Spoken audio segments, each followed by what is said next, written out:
शेर और बैल। एक समय की बात है, एक घने जंगल में 4 बैल रहते थे। वो हमेशा एक साथ रहते थे, तो इसलिए जंगल का कोई भी जानवर उन पर हमला करने से डरता था। और उन्हीं डरने वाले जानवरों में शामिल था शेर। शेर शिकार के लिए आता, उन चारों को इकट्ठा देखता और निराश होकर वापस चला जाता। ओहो, ये चारों हमेशा साथ ही रहते हैं। मैं इनका शिकार कैसे करूं? कल फिर आके देखूंगा। एक दिन चारों दोस्तों ने मिलकर एक प्लान बनाया। दोस्तों, मैंने सुना है कि पास ही में एक मैदान है जहाँ की घास बहुत ही अच्छी है। क्यों ना आज हम वहीं चल के घास खाएं? अच्छा, हाँ हाँ चलो फिर तो। देर मत करो, जल्दी चलो। उस घास के बारे में सोच सोच कर तो मेरे मुंह में पानी आ रहा है। क्या बोल रहे हो? ये हमेशा भुक्कड़ ही रहेगा। हाँ, सही कहा। चारों दोस्त उस घास के मैदान की तरफ चल दिए। रास्ते में उन्हें लोमड़ी मिली और उन्हें देखते ही वो धुन दबाकर भाग गई। वो अपनी ही धुन में मजे से चलते रहे। कुछ देर बाद वो घास के मैदान में पहुंचे। चारों को बहुत भूख लगी थी, तो वो घास खाना शुरू करने ही वाले थे।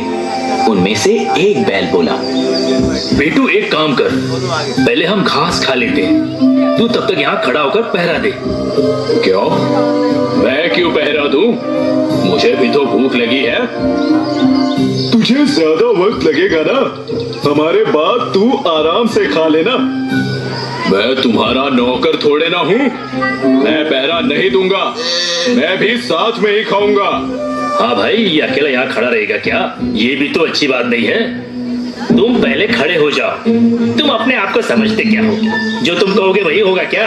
तुम मुझसे इतना ही परेशान हो तो मैं यहाँ से चला जाता हूँ। हर वक्त अपना हुक्म चलाते रहते हो। हाँ हाँ, तुम हमेशा ऐसे ही करते हो। तुम्हें जरूरत नहीं है तो क्या?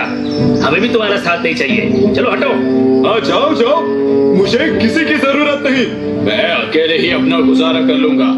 चले जाओ सभी। इस तरह से चारों दोस्तों में झगड़ा हो गया और शेर इसी मौके की तलाश में के आसपास ही घूमता रहता था कि कब चारों अलग हो और वो उन पर वार करे।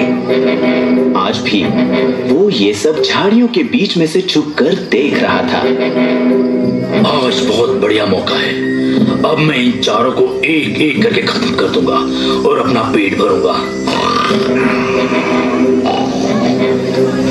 इस तरह वो चारों घास खाने के लिए अलग अलग दिशा में चले गए और मौका पाते ही शेर ने उन पर हमला कर दिया और एक एक करके चारों को मार डाला।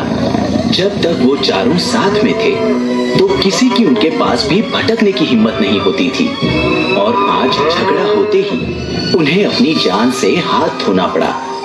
इसलिए तो कहते हैं कि एकता में ही ताकत होती है। तो बच्चों, मैं हमेशा तुम्हें कहती थी ना कि हमें हमेशा मिलजुल कर रहना चाहिए। अगर तुम किसी भी मुसीबत का सामना साथ मिलकर करोगे तो कोई भी तुम्हारा कुछ नहीं बिगाड़ पाएगा और जीत हमेशा तुम्हारी ही होगी। परी, तुमने बिल्कुल सही कहा। सुन, इस काल से मैं ये सब मैं जब